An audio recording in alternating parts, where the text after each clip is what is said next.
யுத்தத்தின் போது காசாவுக்கு நன்கொடை வழங்கியதாக கூறப்படும் குற்றச்சாட்டுக்கள்ல ஐக்கிய அரபு பட்டியலுடைய தாய் இயக்கமாக கருதப்படுகிற இஸ்லாமிய இயக்கத்திற்கு எதிராக நடவடிக்கை எடுப்பதற்கு நெத்தனியாகு திட்டமிடுகிறார்.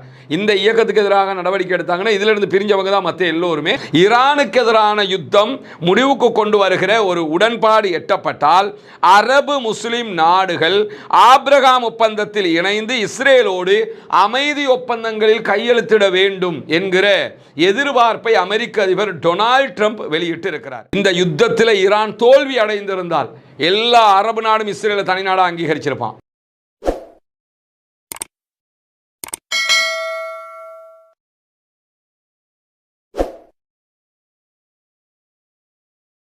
அன்பிற்கினிய சகோதர சகோதரிகளை நம் அனைவர் மீதும் ஏக இறைவனுடைய அமைதியும் கருணையும் உண்டாகட்டுமாக என்கிற உயரிய பிரார்த்தனைகளோடு, நமக்கெல்லாம் தெரியும் மத்திய கிழக்கு என்பது தொடர்ச்சியான முடிவில்லாத பதட்டத்தில் மாட்டிக்கொண்டு தவித்து கொண்டிருக்கிறது.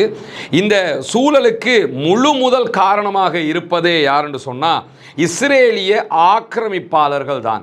இஸ்ரேலில் இருக்கக்கூடிய ஜியோனிஸ்டுகள் தான் அரபு நாடுகளுக்கு எதிராக அமெரிக்காவை தூண்டுவதும், ஈரானுக்கு எதிராக அமெரிக்காவை கொண்டு வந்து யுத்தத்தில் ஈடுபடுத்தியதும், காசா அப்பாவி மக்கள் மேலே தாக்குதல்களை நடத்தியது, லெபனானில் அப்பாவிகளை கொன்று குவிப்பது, ஈரானுடைய அப்பாவிகளை கொன்று குவிப்பது, யமனுக்குள்ள தாக்குதல்களை நடத்துவது, இப்படி உலகம் முழுவதும் மிக பெரும் ஃபசாதுகளை, மிக பெரும் அழிவுகளை இவர்கள் செய்து கொண்டே இருக்கிறார்கள்.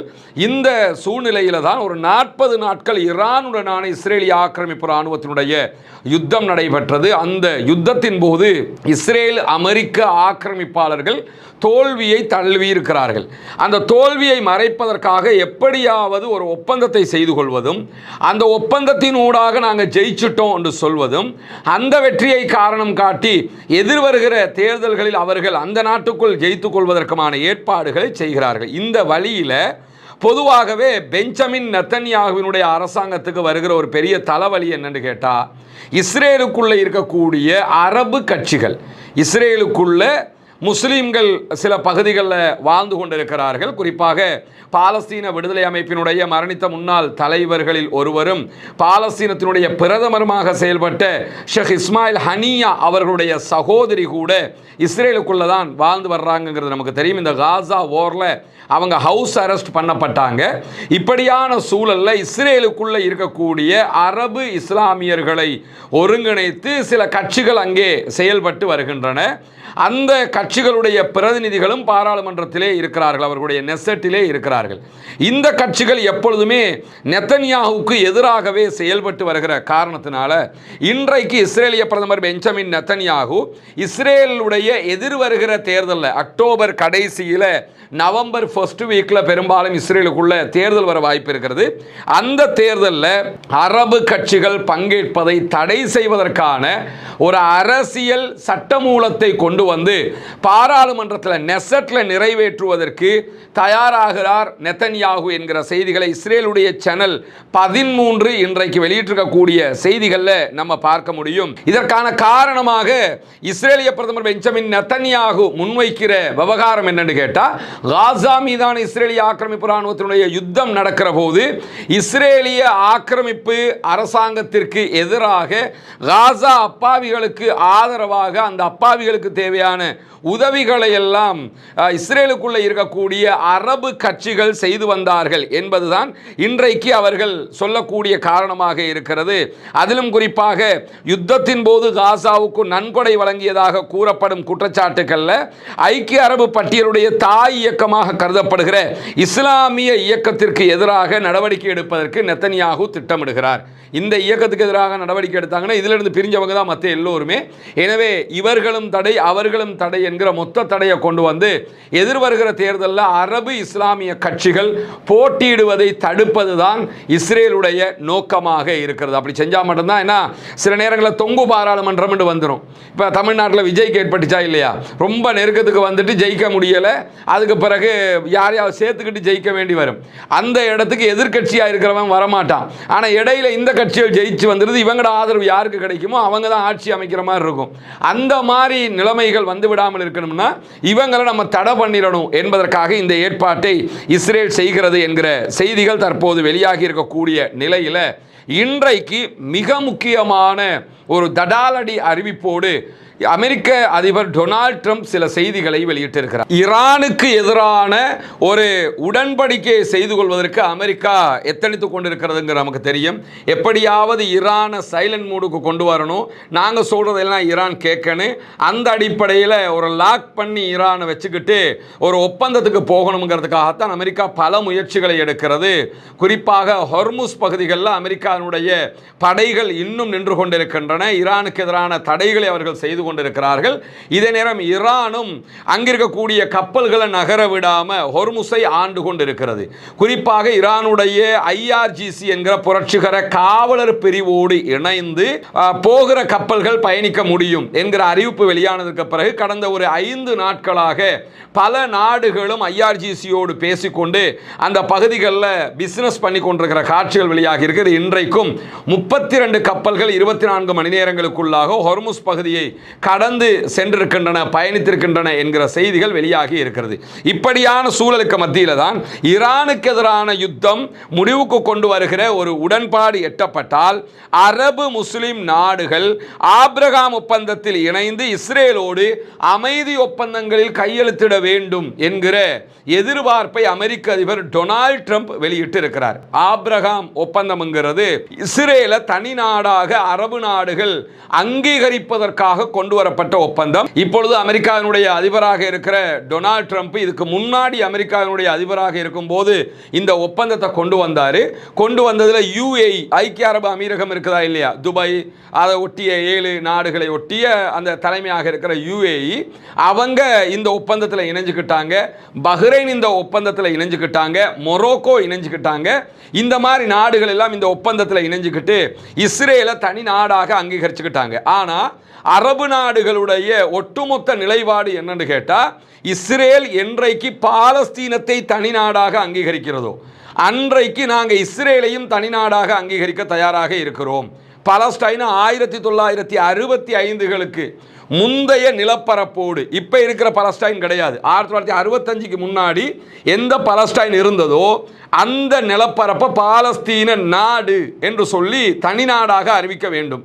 அப்படி அறிவிச்சிட்டாங்கன்னா ஓகே, பாலஸ்டைன் ஒரு நாடு, வேறு வழி கிடையாது. இஸ்ரேல் ஒரு நாடு, நாங்கள் இஸ்ரேலையும் ஒரு நாடாக அங்கீகரிச்சுக்கிறோம், பாலஸ்டைனையும் ஒரு நாடாக அங்கீகரிச்சுக்கிறோம். இந்த நிலைக்கு நாங்கள் வரலாம் என்பதுதான் சவுதி தலைமையிலான அரபு நாடுகளுடைய ஒட்டுமொத்த நிலைப்பாடாக இருக்கிறது. ஆனால் அன்பிற்கினிய சகோதர சகோதரிகளே, புனிதமிக்க ஹஜ்ஜு பெருநாளுடைய திடல் தொழுகை கடந்த ரமலான் மாத நோன்பு பெருநாள் தொழுகையை போன்று இம்முறையும் கொழும்பு 2 அமைந்திருக்கக்கூடிய மெலே கிரிக்கெட் கிளப் மைதானத்தில் நடைபெற இருக்கிறது.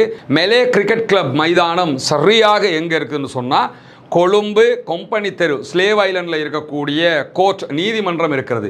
நீதிமன்ற ரோட்டில் வந்தீங்கன்னா கடைசியில் இருப்பது மெலே கிரிக்கெட் கிரவுண்டு தான். அங்கே பார்க்கிங் வசதிகள் எல்லாம் தாராளமாகவே இருக்கக்கூடிய சூழலில் வரக்கூடிய சகோதரர்கள் சரியாக 7 மணிக்கு பெருநாள் திடல் தொழுகை ஆரம்பிக்கப்பட்டுவிடும். அதற்கு முன்பதாகவே அந்த இடத்திற்கு வந்துருங்க. எனவே அதற்கான ஏற்பாடுகளை நாம் செய்திருக்கிறோம். தவற விடாமல் நபி வழிப்படி பெருநாள் திடல் தொழுகையில் பங்கேற்று இம்மையிலும் மறுமையிலும் வெற்றி பெறுவோமாக. சவுதிக்கு மாற்றமாக, அரபு நாடுகளுக்கு மாற்றமாகத்தான் டொனால்ட் ட்ரம்பினுடைய ஆசை வார்த்தைகளை நம்பி UAEயும் பஹ்ரைனும் என்ன பண்ணிட்டாங்கன்னா, கடந்த ஆட்சியின் போது அமெரிக்க அதிபர் டொனால்ட் ட்ரம்போடு இணைந்து இந்த ஆபிரகாம் ஒப்பந்தத்தில் கையெழுத்திட்டு இருந்தாங்க. இதே மாதிரி இப்போ என்ன சொல்கிறாருன்னு கேட்டால், நாங்கள் ஈரானோடு ஒரு ஒப்பந்தத்தை செஞ்சதுக்கு பிறகு அதனுடைய தொடராக சவுதி அரேபியா உள்ளிட்ட அரபு நாடுகள் எல்லோருமே இந்த ஆபிரகாம் ஒப்பந்தத்தில் கையெழுத்திடணும், இஸ்ரேலை தனி நாடாக நீங்கள் அங்கீகரிக்கணும் அப்படின்னு சொல்லி வம்படியாக அரபு நாடுகளுக்கு ஆர்டர் போடும் விதமாக அவர் பேசியிருக்கிறார். நேற்று ஒரு கான்ஃபரன்ஸ் கால் ஒன்றில் அவர் பேசியிருக்கிறாரு. சவுதி அரேபியா, ஐக்கிய அரபு அமீரகம், கத்தர், பாகிஸ்தான், துருக்கி, எகிப்து, ஜோர்தான், பஹ்ரைன் இந்த நாடுகளுடைய தலைவர்கள் எல்லோரையும் வைத்து ஒரு கான்ஃபரன்ஸ் காலில் பேசினார் அமெரிக்க அதிபர் டொனால்ட் ட்ரம்ப். பேசும்போது தான் இந்த கருத்துக்களை அவர் வெளியிட்டிருக்கிறார் என்று சொல்லி இஸ்ரேலுடைய சேனல் 20 இந்த தகவல்களை வெளியிட்டிருப்பது மட்டுமல்லாமல் அல் ஜசீராவும் இன்றைக்கு இந்த தரவுகளை வெளியிட்டிருக்கிறது. ஆபிரகாம் உடன்படிக்கை குறித்து டொனால்ட் ட்ரம்ப் மேலதிகமாக சொல்லும்போது என்ன சொல்றாருன்னு கேட்டால், அவருடைய ட்ரூத் சோஷியல் என்கிற பக்கத்தில் சமூக வலைதளத்தில் பேசும்போது சொல்றாரு, சவுதி அரேபியாவும் கத்தரும் ஆபிரகாம் உடன்படிக்கைகளில் உடனடியாக கையெழுத்திடுகிற பணியை தொடங்க வேண்டும். அவருக்கு ரொம்ப தேவை யாருன்னு கேட்டால் சவுதி. அதுக்கு பிறகு கத்தர். இந்த ரெண்டு நாடுமே இஸ்ரேலை தனி நாடாக அங்கீகரிக்கணும். மற்ற அனைவர்களும் இவர்களை பின்பற்றி அடுத்தடுத்து அங்கீகரிக்க வேண்டும். இவங்க இப்படி செய்யலன்னு சொல்லி சொன்னா இந்த ஒப்பந்தத்தில் அவர்கள் ஒரு பகுதியாக இருக்க முடியாது. இப்ப ஈரானோட பண்ண போற எக்ரிமெண்ட் இருக்குல்ல, அதுல உங்களை நாங்க சேர்த்துக்கிற மாட்டோம், நாங்க தனியாகத்தான் எக்ரிமெண்ட் பண்ணுவோம் அப்படின்னு சொல்லி அவர் ஒரு காய் நகர்த்தல் காரியத்தை செய்வதை நம்ம பார்க்க முடிகிற அதே நேரத்தில் இதற்கு அப்படியே சரிசமனாக அமெரிக்க அதிபர் டொனால்ட் ட்ரம்பினுடைய கருத்தை அப்படியே வழிமொழியும் விதமாக சவுதி அரேபியாவை மிரட்டும் தொனியில குடியரசு கட்சியினுடைய செனட்டர் கிரஹாம் இன்றைக்கு ஒரு எச்சரிக்கையும் விடுத்திருக்கிறார். அமெரிக்க அதிபர் டொனால்ட் ட்ரம்பினுடைய குடியரசு கட்சி, அந்த கட்சியினுடைய செனட்டர் கிரஹாம் தான் இந்த எச்சரிக்கையை விடுத்திருக்கிறாரு. சவுதி அரேபியா, கத்தர், பாகிஸ்தான் இந்த நாடுகள் இந்த உடன்படிக்கைகளில் இணைகிறது பிராந்தியத்திற்கும் உலகத்திற்கும் மிகப்பெரிய மாற்றத்தை ஏற்படுத்தும். இந்த 3 பேருமே அங்கீகரிச்சிட்டாங்கன்னா பெரிய வெற்றியாக மாறிடும். இந்த அடிப்படைக்குள்ள இழுக்கிறதுக்காக தான் இந்த வேலையை பார்க்குறாங்க. அதைத்தான் குடியரசு கட்சியினுடைய செனட்டர் சொல்லும்போது பிராந்தியத்திற்கும் உலகத்துக்கும் இது மிகப்பெரிய மாற்றத்தை உண்டாக்கும். அமெரிக்க அதிபர் டொனால்ட் ட்ரம்பினுடைய புத்திசாலித்தனமான நடவடிக்கை இது. உங்களை எல்லாம் ஒற்றுமைப்படுத்துறது. யார? காசா மக்களை அப்பாவிகளை கொன்று குவிக்கிற, லெபனான்ல அப்பாவிகளை கொன்று குவிக்கிற, ஈரானுக்குள்ள அப்பாவிகளை கொன்று குவிக்கிற, மற்ற எல்லா நாடுகளையும் ஃபசாதை உண்டாக்குற இவங்களோட ஒற்றுமைப்படுத்துவது அமெரிக்க அதிபருடைய ரொம்ப புத்திசாலித்தனமான நடவடிக்கையா. அவங்களுக்கு ஈரானோட சண்டை பிடிச்சு ஜெயிக்க முடியல. இப்ப முழு முதல் தோல்வியை சந்தித்திருக்கிறார்கள்.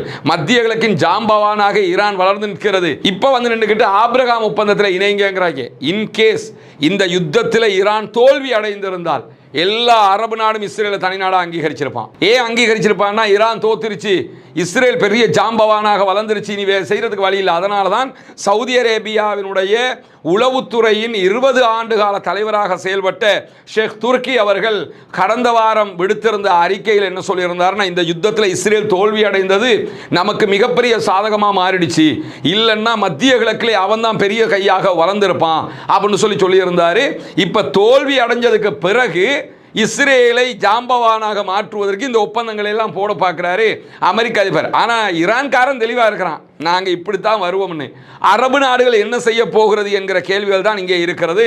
இந்த செனட்டர் மேலதிகமாக பேசும்போது என்ன சொல்றாருன்னு கேட்டால், அதிபர் ட்ரம்ப் பரிந்துரைக்கிற வழியில் அரபு நாடுகள், சவுதி அரேபியா உள்ளிட்ட நாடுகள் நீங்கள் இஸ்ரேலை தனி நாடாக அங்கீகரிச்சுக்கிட்டீங்கன்னு சொல்லி சொன்னால் அது உங்களுக்கு நல்லது, அதுதான் நம்முடைய எதிர்கால உறவுகளில் ஒரு நல்ல தன்மையை உருவாக்கும், இல்லைன்னா எதிர்காலம் அமெரிக்காவோடு உங்களுக்கு உறவு இல்லாமல் போய்விடும்.